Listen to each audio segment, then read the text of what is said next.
guys started filling in a little late there in the game.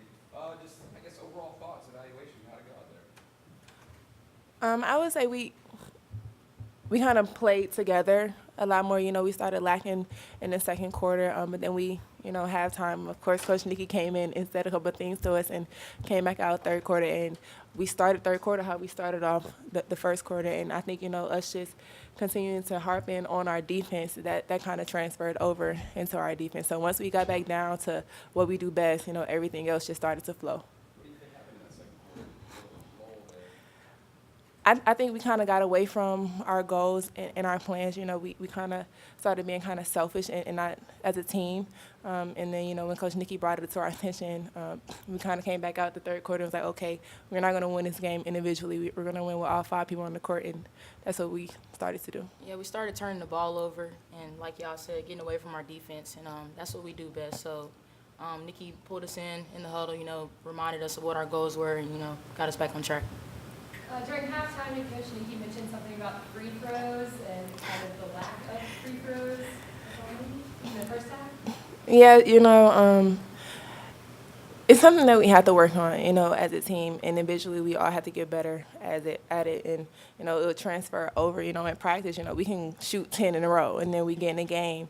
So it's mental for us. It's not that we can't do it. It's just that when we get up, to the line and we see the people out there, it's kind of like we have to calm ourselves down. But it's definitely something that we work on. Of course, Coach Nikki talks about it because, when you get in those close games, those things win the game. You either win or you lose based off of the free throw lines and making and layups. So it's definitely something we're going to work on in practice. Of course, continue to work on it in practice, but it just has to transfer over into the game. Definitely something I have to work on. Ayana, you got off to such a good start at the line. You're in your first 6, and yeah. But some progress. Did you see some good Definitely see some progress in myself. At least going for the first 6, being 100% at the line, and then I got subbed out. And of course, I'm bragging to Coach Aaron. It's like, look, I'm 100%, and then I get in and I missed the last 4. But last year I think I shot around 50% or around that. So this game I got 60. No matter how little the improvement is, at least it's improvement. So I strive for 65 next game. And just continue to get better and work on things that I struggle at. Do y'all think the crowd kind of building up during the second half gave y'all some more momentum? Yeah, I think that, seeing all of that, we're not really used to that big of a crowd. So I know that had a lot of, emotions going through our bodies and stuff. But, once we settled in, blocked them out and just got back to what we were doing, we were able to settle down. Ayana, you guys lost a couple of great backcourt players from last year's team. Have you thought to yourself or tried to say this is your team, that you want to lead this team? The double-double is a good way to do it. Start the season.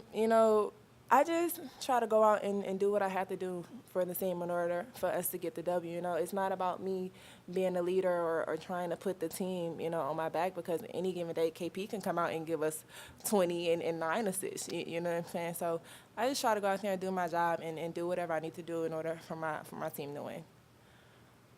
You have to be pretty pleased. But you can go real close to your personal best on rebounds. You have 16 with your time. I didn't know that. I'm happy with how I came out, the first game.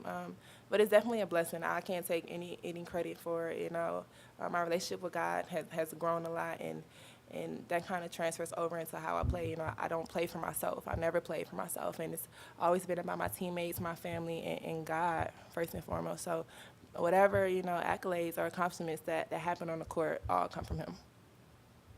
Coming into the game, what was the game plan coming into the game? Did that change after the shaky second quarter at all? Was there, we're going to do this instead of shooting threes maybe? Well, we rely a lot on our defense, like we said earlier, and it was to push the tempo. But, in that second quarter, like I said, we got away from that, started turning the ball over, careless with our passes, being able to knock down open shots. So it was about getting that timeout and calming down, getting back to, hey, let's get the rebound, let's go. Let's push the ball, and let's lock somebody down. We struggled with that, started giving them some open shots, so we had to get back to, basically our game plan. So the key was tempo for this game?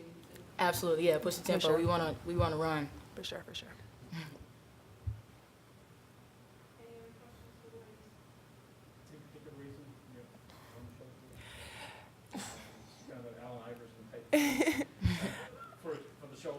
You know, I always play hard, and you know, you get banged up playing hard. A Um, little bit banged up, right? Just a little bit banged up, you know what I'm saying? But I don't let it bother me at Nothing all. stopping her. It didn't look like it bothered you. I Yeah. don't let it bother me. What does it do for the team to start running now and get that first game? Whew. You know, I'm excited. You know, it's definitely a lot of things that we have to learn and take away from this game. It's always a learning process for us because we have to get better each and every game. But to start 1-0, it's a great feeling. This team is fairly new. You know what I mean? We have a lot of JUCO transfers, a lot of people playing a lot of extra minutes than they did last year. So a new team, and for us to come in and be 1-0 on our home court, we play really well here. And it showed today. So it's a great feeling. Great feeling.